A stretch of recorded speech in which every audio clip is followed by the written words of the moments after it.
He was an action hero, a cultural icon, a martial arts legend. I mean, here it is, the natural instinct, and here is control. You are to combine the two in harmony. Not if you have one to the extreme, you will be very unscientific. After 52 years of silence, Bruce Lee's grave was opened for a simple repair. What they found inside left even the experts stunned. Hidden under the cement was a secret chamber packed with old film reels, handwritten notes, and one chilling message in his own handwriting. In a sealed letter marked with 2 red dragons, Bruce warned us not to follow his path, but to make our own. Tune in as we reveal what was written in the final notebook. The day the grave spoke back. Back up a bit. Bruce was born in San Francisco, but he grew up in Hong Kong. His dad was in the opera, always traveling, and Bruce got tossed between worlds. He was a city kid, sharp, fast, getting in street fights, even though his family had money. That edge, that push to fight and win, it never left him. But there was one fight, the one nobody saw coming, that changed everything. He trained under a martial arts master back then, not just punches and kicks. He learned patience, focus, all the stuff that does not look flashy on screen, but makes a fighter last. Then when he turned 18, he moved back to America, Seattle. New place, new start. And he opened up his own school, right in the middle of Chinatown. Bruce did not play by the old rules. A lot of schools back then only took students from their own group. Bruce did not care. If someone wanted to learn, they could walk through his door. Did not matter where they came from. That alone was a big deal, but it was just the start. Not long after, he met Linda. They got married, had kids, built a life. He kept teaching, pushing the limits, and then came Hollywood. He got noticed at a tournament, showed off what he could do, and offers rolled in. He played a sidekick in a show, but everyone saw who the real star was. Even then, producers tried to box him in. Strange accents, silly roles. Bruce walked away from all that, went back to Hong Kong, made his own films. Real fights, real movement. People went wild for it. He was not just acting anymore. He was changing the game. Then came the day he died, July 20th, 1973. Just 32 years old. He was working on a new script, hanging out with an actress, when he suddenly collapsed, gone. Just like that. Doctors said it was fluid on the brain. Others whispered different things, pain medicine, some kind of cover-up. The truth still floats around. Linda had to decide where to bury him. Hong Kong was the obvious choice. He had fans there, family, fame. But she picked Seattle. It was their home, where it all started. Some folks did not like it, did not think it made sense, but it stuck. Ever since, his grave at Lakeview Cemetery became more than a grave. People treated it like a shrine. Left notes, flowers, photos, came from far away just to see it. Quiet, peaceful, but heavy with meaning. For decades, nothing changed, until the tomb got opened. And that changed everything. No one was ready. Maintenance crews said it was just basic repair work. Maybe something with the stonework, maybe underground drainage. But then they found something. Under the surface, behind the cement, deeper than anyone had thought. It was sealed tight, a chamber hidden low. Some said it looked like it had been added after the original burial. Others were not sure. Inside it, there were documents, old ones, handwritten pages, notes, notebooks, film canisters, even what looked like a half-finished book.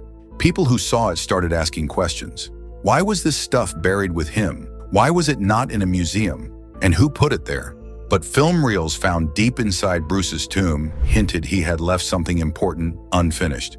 Bruce Lee's lost teachings.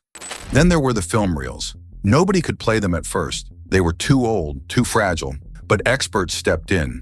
They treated them like gold. When they finally got one to run, what came on screen was not a scene from his movies. It looked like training footage. Bruce teaching moves nobody had seen before. He was talking to the camera, explaining techniques, laughing in between, and then silence. One reel ended with him staring straight into the lens, like he knew someone would find it one day. More boxes were found underneath, personal items, a small mirror, a jade pendant, a piece of paper with just a single line. "I am not done." People started guessing. Was this a secret burial request? A way to keep his real story hidden? Or maybe a message he left behind, knowing he would never get to finish what he started? Whatever the reason, it blew the lid off what most people thought they knew about Bruce Lee. He was not just a fighter, not just a movie star. He was building something, a path, maybe even a warning. Some said Linda must have known, Others claimed it was done without her knowledge. Nobody has confirmed anything, but experts are digging through it all now, cataloging every piece, checking for fingerprints, comparing writing. Some say this is the biggest martial arts discovery since his death. Seattle's quiet cemetery is not quiet anymore. People line up again, but they do not just come for the grave. They want to see the photos, the scans, the papers. They want to get close to what he left behind. The workers who first opened the tomb said they felt strange afterward, like something had changed. Not fear, but weight, like they were part of something much bigger than maintenance. That chamber is now locked up again, but not hidden. Researchers have logged every item. Some have been sent out for study. Others remain under tight control. A second notebook was labeled only with numbers.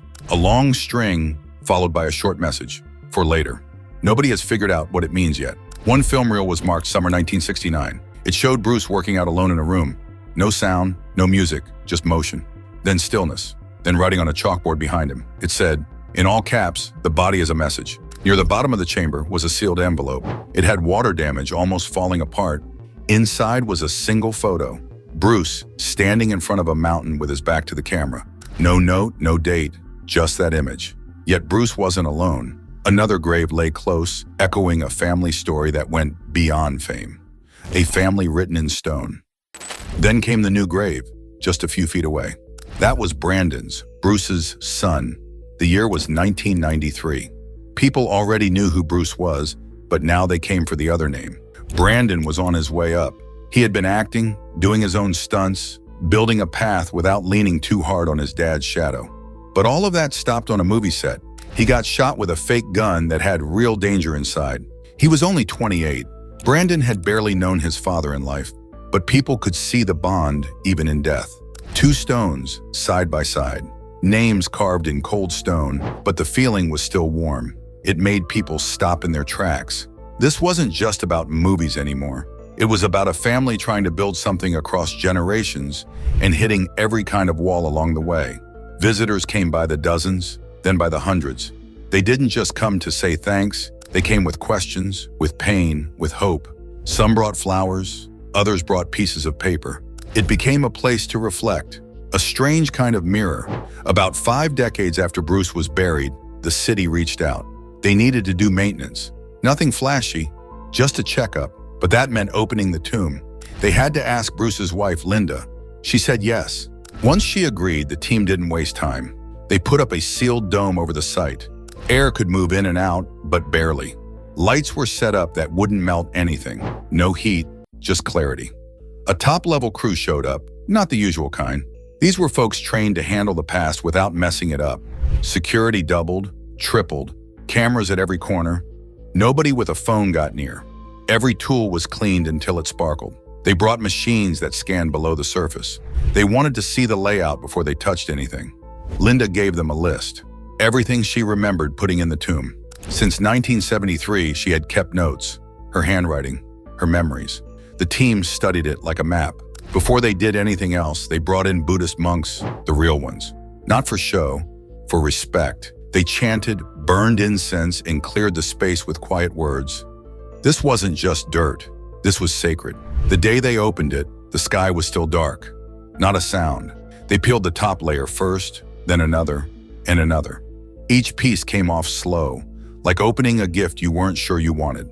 Underneath, the tomb looked strong, built to last. Whoever had designed it back then had known what they were doing. Linda stood nearby, not talking, just watching. Every time they found something, she nodded. She knew what it was. She remembered when it was placed. Inside, the air was still, thick. It held on to the smell of old incense. Even after 50 years, it lingered. The wood used in the tomb hadn't rotted. The silk cloth still had its shine. Even the paper, the kind that usually crumbles in weeks, had held together. Bruce's personal things were still where they had been left. A wooden training stick, the same one from his most famous film, wrapped tight in protective fabric. The handle still smooth. The team didn't touch it right away. They just looked, took notes, took pictures. There was a small book too, an old training manual from his early days. Handwritten notes on the pages, some in English, some in Chinese. That mix again, not just for style. It showed who he was, Not fully from one place, not fully from another. Then there was the box of letters, dozens of them, sealed tight, no dust, no mold. Some were from friends, some from people in the film world. A few were from Linda herself. Those ones hit hard. She had written about keeping his ideas alive, making sure people didn't twist his words, teaching their kids what their father believed. But one letter stood out. It was different. The seal wasn't normal. Red wax, pressed with a strange mark, 2 dragons twisted around each other. Inside, a short note. Bruce's own handwriting. The lines were tight, clean, no smudges, like he had taken his time. The message wasn't about goodbye. It wasn't about pain. It was about change.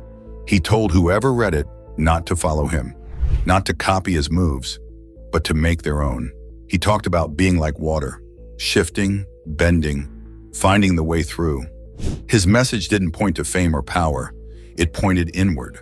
The preservation team worked for days. They didn't miss a detail. Every crack was checked, every fiber scanned. They made sure nothing was left exposed. When they were done, everything went back, sealed again, quiet again. But what if Bruce never left at all? What if he changed so completely we no longer recognized him? Like, comment and subscribe, and drop your theory in the comments below.